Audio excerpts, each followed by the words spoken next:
It was December of 1999 when she infested our quiet, Midwestern home. My father called for me from downstairs.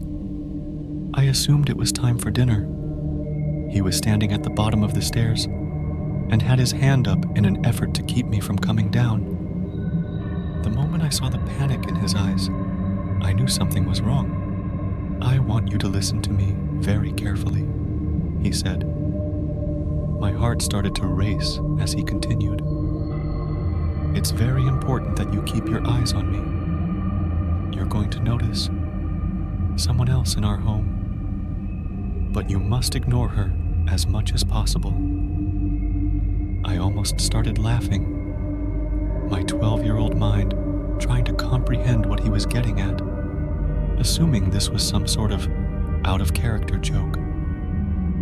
Before I could respond, he continued, "She's going to whisper things, follow you, and whatever else she can to get your attention. It's going to be very difficult, son, but you must never interact with her. I promise she will leave, but only if you pretend she isn't there, and try not to think about her. Promise me." There were so many things I wanted to ask him, but I was too frightened and confused. I managed to spit out, "Okay, Dad." "All right, come downstairs. It's time for dinner. Hurry, I've made her stronger just by telling you. But I had to. I can't afford you looking at her by mistake. Trust me, now stay focused," he barked. I did as I was told, and slowly crept down the stairs, keeping my eyes glued to my father's as he backpedaled into the kitchen. I felt the temperature drop significantly as I reached the first floor. I smelled a familiar, sickening, and sour scent in the air. It reminded me of the time a raccoon died in our wall and stunk up the house for a whole week. My father and I sat down at the table at the same time. My sister was across from me. Her head hung, and her eyes stared at the empty porcelain plate in front of her. My mother pulled a casserole out of the oven. Her eyes were swollen and tear-stained. I kept my focus on my family, but out of the corner of my eye, I could see a blurry mess of dark, matted hair and sickly, gray skin. There was no energy in the kitchen, drained of all the warmth and laughter that usually accompanied our meals. My sister grabbed my knee under the table and whispered, "Can you see her too?" I nodded. "Quiet," my father hissed. The woman walked forward with wet, crackling footsteps.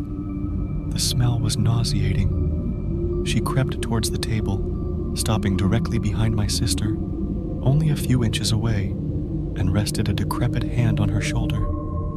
She winced in fear and stared at me. I immediately put my head down. My mother served our dinner, doing her best to pretend as if everything was okay.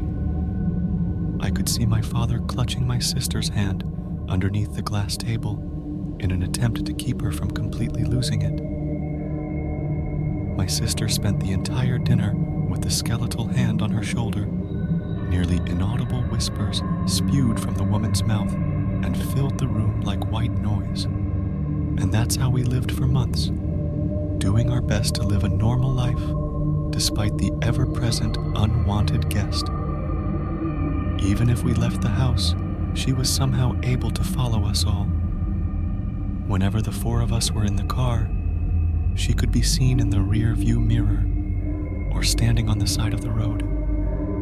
My parents didn't let anyone visit and never let us stay at friends' homes during the months of hell. We were able to whisper to one another when it was absolutely necessary to discuss her presence if she wasn't too close. My father made us promise to never tell anyone. That was the only way to quarantine her, the parasite of attention. We concluded that she infected a single household at a time, unable to be seen by anyone outside the home, unless their mind had been tainted with knowledge of her existence. I learned a few years later that my father was the reason for her arrival.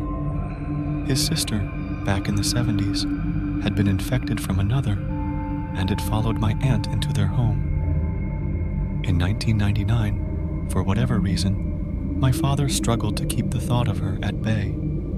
In turn, he brought her back into his life, and ours. We kept the promise of keeping her a secret from others, and it was the hardest thing we've ever done. All of us tried leaving the house as a group, and she followed. We couldn't bring ourselves to break our family apart. It was hardest for my mother, who was stuck alone with her while we're at school, and my father was at work. Everything changed the day my mother broke. It was a snowy February night. We had finished dinner, and my mother decided to go to bed early. She was sitting on their bed, making herself almost impossible to ignore. My mother couldn't take it. I heard her screaming from the bedroom, demanding that she leave us alone. My father sprinted upstairs to try and stop her. That was the last I ever saw my mother. A pool of blood on the white carpet was all that remained. The woman was still there, but my mother was gone. In the following weeks, she whispered to me. She told me I could see my mother again. All I had to do was look and ask how. I never did. The reason I am telling you is because I want you to think about her. I saw her again this morning, for the first time in 18 years. I cannot afford to lose my wife or children to the parasite. I need you to think about her dark hair and gray skin. Think about her in your home, so that she may leave mine. You're already infected, and eventually you're going to notice a woman in your home. You must ignore her. It's for your own good. I'm so sorry.